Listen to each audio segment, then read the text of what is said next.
I am constantly hearing from people that manga is superior to Western comics, but I've never really understood that. After all, they are the exact same entertainment medium, and there is some stuff that Western comics does better than manga, and vice versa. But here's a thought that I don't hear very often. Clearly, folks in the West love anime and manga, but what do people in Japan think about our comics? Well, I'm in Japan right now, so let's answer the question. Now, when you're traveling internationally, you can't just use your phone like normal, and one of the best ways to get it up and running as soon as you land is through an eSIM card, like the ones that are provided by the sponsor of today's video, Saley. All you need to do is download the app, buy a plan, and then install the eSIM. That's literally it. No waiting in line at the airport for a local SIM, no fake SIM cards outside of airports or train stations, just affordably priced plans that are available in over 160 countries and 8 regions with 24/7 support. So you are taken care of regardless of what time zone that you're currently in. And there are full refunds if your eSIM is not compatible with your phone. Saley plans are already extremely affordable, but you can get an additional 15% off just by clicking the link below and using the code ComicDrake at checkout. So once again, big thank you to Saley for making it possible for me to travel across the world to make this video in the first place, but now, let's get back to it. Western comic books have been in Japan for a long time, and without them, anime wouldn't even exist in its current form. Don't believe me? History lesson. After World War II, the United States set up military bases in Japan and imported a lot of goods from back stateside for their soldiers. And this, of course, included comic books, which back in the day were one of the most popular entertainment mediums out there. Pretty much every child and young adult man was reading comics. Well, a Japanese medical student named Osamu Tezuka was given a stack of American comic books from an American soldier that he was friends with, specifically Donald Duck comics. And these books encouraged Tezuka to follow his dreams and create his very own manga. And he most certainly did, because Tezuka went on to make several highly influential series, including a little title called Astro Boy, which completely reshaped the anime landscape. And as a result, Tezuka is widely considered to be the godfather of anime. And if you take a look at pretty much any anime that you can think of, you can almost always trace its influences all the way back to Tezuka, which means that as a result, you are also tracing those influences back to Western comic books. And it's not like Western comics ever went away in Japan either. Marvel especially knew that Japan was a great market for their products. In the 70s, they teamed up with Toei to create the tokusatsu shows Battle Fever J and the iconic Spider-Man, which I covered in my dedicated award-winning video. Spider-Man!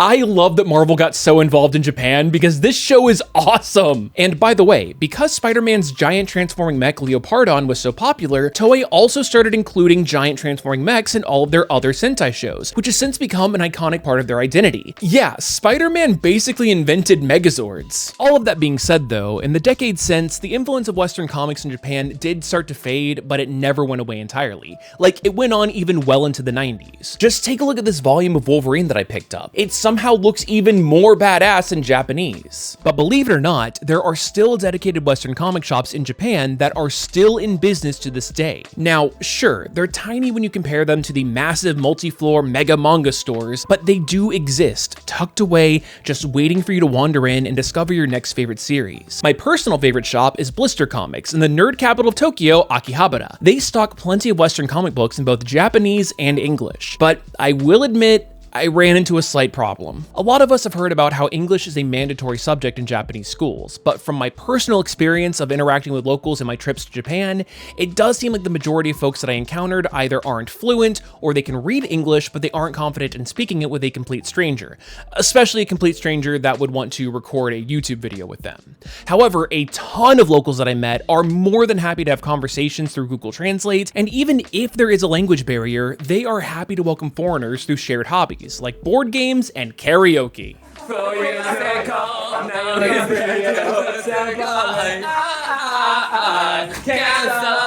One such local that I talked to via Google Translate was an employee at Blister named Tomohiro, who was more than happy to answer every question that I had about the Western comic book scene in Japan from the retailer perspective. Blister is well known enough that they occasionally get variant covers created specifically for their shop, and Tomohiro explained that although you would expect for most of their clientele to be foreigners living abroad, they almost exclusively cater to Japanese consumers. Their average customer is between 20 and 30 years old and are interested in the hobby because of just how popular superhero movies have become. Yeah, dude, Japanese people really seem to love Marvel movies in particular. There is tons of merch and figures available at most hobby stores, and I saw plenty of cosplay at Tokyo Comic-Con. One thing in particular that I found extremely interesting though is that Tomohiro explained that Japanese comic fans tend to not be afraid of jumping right into the middle of an ongoing story, and they aren't usually bothered by not knowing all of the minuscule continuity.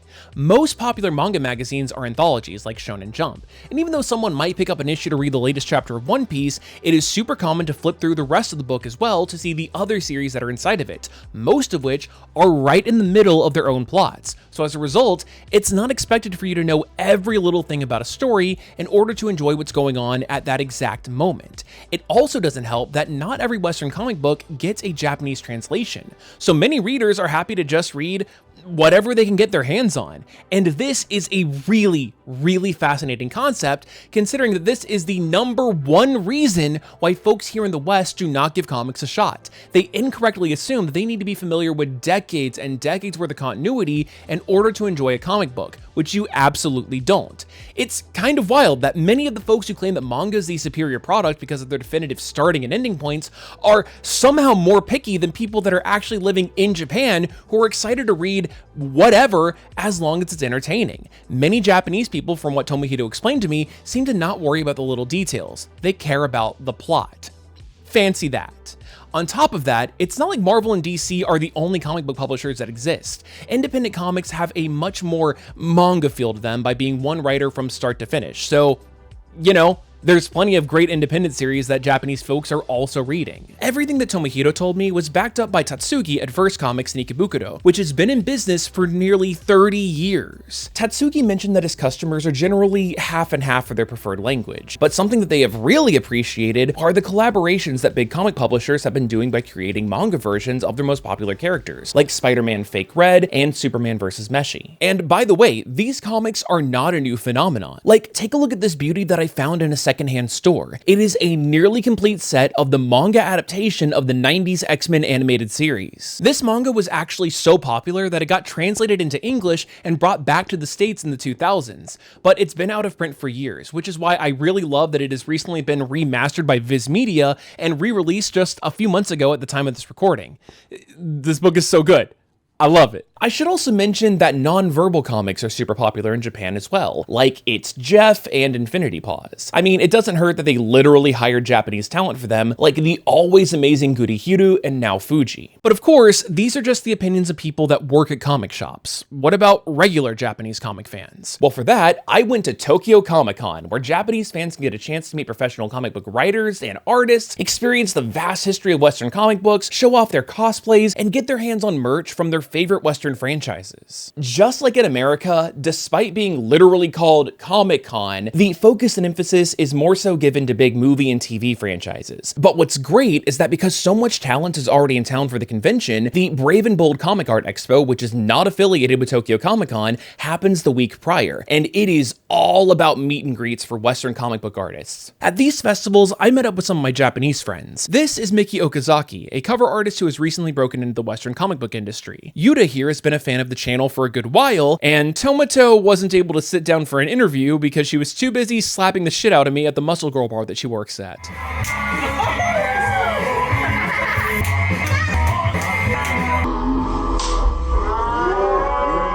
Here's a few snippets from my interviews with both Miki and Yuta. Is there anything special about comics for you?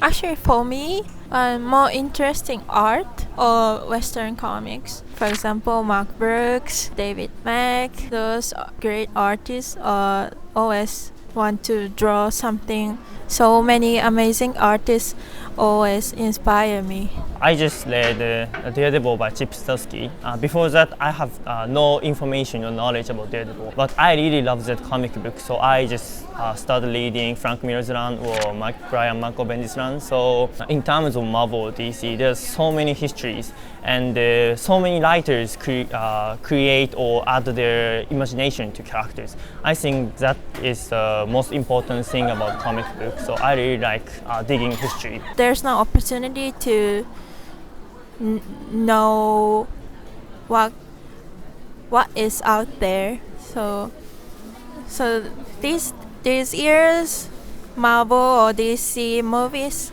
are very popular, so I think people get to know about it. I watched I Am a Movie when I was elementary school student, and after that my mind just exploded. So when I started learning English, I just immediately started reading comics. When I started reading comics, I just don't know how to read them, or just I don't know where to buy those things. So I think there are so many people like me.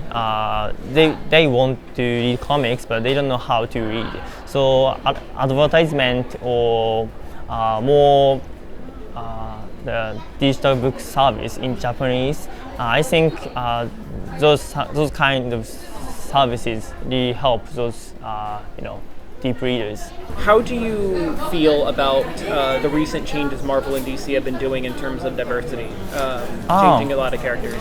I really like that because I'm Asian, and before Shang-Chi movie or Agent of Atlas, there are not so many Asian characters. But I think Greg Pak or many Shang-Chi writers, they dig up the history and brought up the characters, and I really like that. Especially in Japan, there's no deep education about diversity like LGBTQ or other discrimination against black person. So comics made me think about those problems, and that was the first point of having interest in those things. In my opinion, is actually good things to see for me, like female characters or more like Asian characters. Yeah, but sometimes people talk about it is like it's too pushing. So I don't know, but yeah, sometimes